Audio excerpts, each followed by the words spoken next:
Hello everyone, कैसे हैं आप सब। आई होप आप सबकी प्रिपरेशन अच्छी चल रही होगी। तो आज है हमारा डे 5 डेली टारगेट्स का। तो सबसे पहले एज़ यूजुअल मैं सबसे पहले उठ के अपने जो भी दिन के टारगेट्स जो मुझे कंप्लीट करने होते हैं उसको नोट डाउन कर लेती हूँ।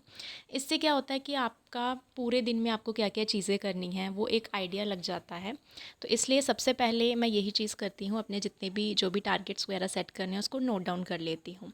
तो टारगेट्स लिखने के बाद सबसे पहला टारगेट जो मैंने शुरू करा वो मैंने करंट अफेयर्स की रिवीजन करी। मैंने बताया है आपको कि मैं 3-3 मंथ का कैटेगरी वाइज रिवाइज़ कर रही हूँ। इससे क्या होता है ना कि आप जितनी बार चीज़ें ज़्यादा रिवाइज़ करोगे उतना दिमाग में रहेगा।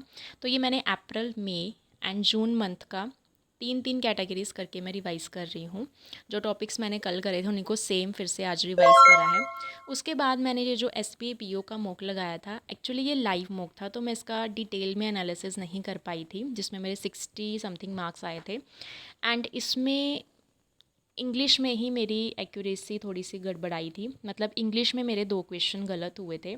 बाकी क्वांट एंड रीजनिंग में मैंने जितने करे करे थे सारे ठीक थे। इंग्लिश में भी ये जो फ्रेज़ रिप्लेसमेंट होता है, एक ये वाला गलत हुआ था और एक जो हमें ये दिया होता है पैसेज करके और बीच में फिलअप्स होते हैं, ये कंप्लीट करने होते हैं, कि यहाँ से गलत हुआ था। बाकी क्वांट में आप देख सकते हो जितने करे थे सारे ठीक थे, 17 क्वेश्चन। एंड रीजनिंग में भी जितने करे थे सारे ठीक थे। तो ओवरऑल मैंने यही एनालिसिस करा। परसेंटाइल भी ठीक थी, 95 के अराउंड थी, एक्यूरेसी भी 96 थी। तो ओवरऑल अच्छा गया था ये मॉक। इसके बाद मैंने लगाई क्वांट की क्लास। एक्चुअली ये पेड क्लास है इसलिए मैं आपको कंटेंट वगैरह नहीं यहाँ पर शेयर कर पाऊँगी, वाईटी वाला तो मैं कर देती हूँ। तो यहाँ पर मैं बता देती हूँ सर ने क्या करवाया था। 2 DIs करवाई थी मेंस लेवल की, और बहुत डिफरेंट DIs थी। आई थिंक जिन्होंने लगाई होगी उनको पता होगा। तो मुझे तो करके बहुत अच्छा लगा। मतलब ऐसा भी नहीं था कि बहुत ही डिफ़िकल्ट है, कुछ एग्ज़ाम से बिल्कुल ही अलग है, ऐसा नहीं था। लॉजिक था दोनों DIs में, तो अच्छी थी दोनों DIs। तो वो लगाने के बाद मैंने ये जो मॉक लगाया था SBA PO का, ये मैंने मीन्स का मॉक लगाया था, क्वांट का, जिसको आप डाटा एनालिसिस बोलते हो। तो इसमें मैंने अराउंड 8 क्वेश्चन करे थे एंड आई गॉट 13.5, क्योंकि इसमें 30 क्वेश्चंस होते हैं एंड हर क्वेश्चन 2 मार्क्स का होता है। एक्चुअली इसमें एक DI थी, 4-5 क्वेश्चन थे उसमें, 8-10 नंबर मिल जाने थे।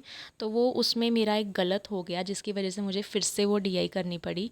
एंड अगर वो कंप्लीट हो जाती तो 8-10 नंबर और बन जाने थे। मेंस में यही प्रॉब्लम होती है, आपको क्वेश्चन DIs क्या चूज़ करनी है यही आपका मार्क्स डिसाइड करता है। क्योंकि मेंस में अगर आपने गलत चीज़ चूज़ कर ली है, किसी क्वेश्चन में आप अटक गए, एक तो टाइम वेस्ट हो जाएगा, दूसरा आपके मार्क्स कम हो जाएंगे, क्योंकि 2 मार्क्स का है, 2 तो मार्क्स जाएंगे और -2.5 भी हो जाएगा आपका। उसके बाद मैंने एडिटोरियल रीड करा, क्योंकि आज संडे है तो संडे को एडिटोरियल की क्लास नहीं होती है, तो इसलिए मैंने द हिंदू का ये एडिटोरियल रीड करा। सबसे पहले जो भी इम्पोर्टेंट वो कैब वगैरह होती है, ये मैं इसलिए करती हूँ क्योंकि इससे वोकैबलरी जो है वो रिवाइज़ हो जाती है अच्छे तरीके से। और इसमें एनालिसिस भी दिया होता है जिसमें आपको पूरा आइडिया लग जाता है कि पैसेज किस टॉपिक के ऊपर है, मतलब क्या उसका मेन वो है। उसके बाद मैंने ये करे करंट अफेयर्स के क्वेश्चंस फॉर्म में। सर लेकर आए थे आज टॉप 200 MCQs। ये था आपका 1 से 15 जून तक के क्वेश्चन थे। इससे आपके जून मंथ का हाफ ऑलमोस्ट रिवाइज़ हो ही गया था। तो ये मैंने लगाए क्वेश्चंस। टॉप 200 हैं, 100 आज करवाए हैं सर ने, 100 कल करवाएंगे।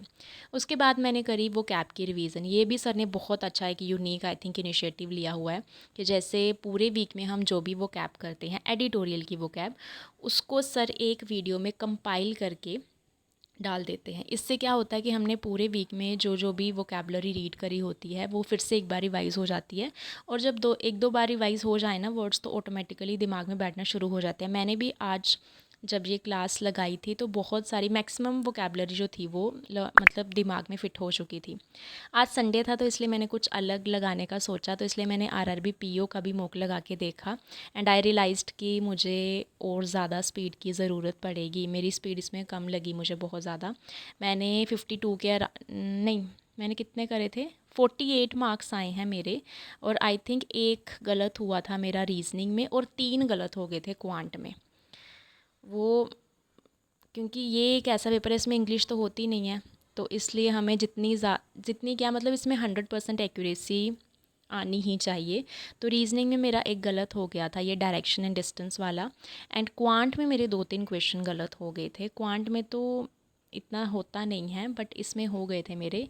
एक ये वाला था और एक आप देख सकते हो, ये मैंने इसमें कैलकुलेशन जल्दी जल्दी में कैलकुलेशन गलत कर दी थी, इसलिए ये क्वेश्चन गलत हो गया था।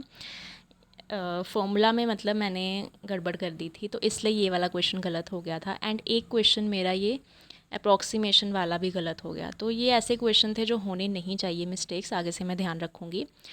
तो ये मैंने मोक लगाया एंड ये मेरा लास्ट टारगेट था। तो इस तरीके से मेरे सारे टारगेट्स जो हैं वो कंप्लीट हो गए हैं आज के। And don't forget to subscribe the channel.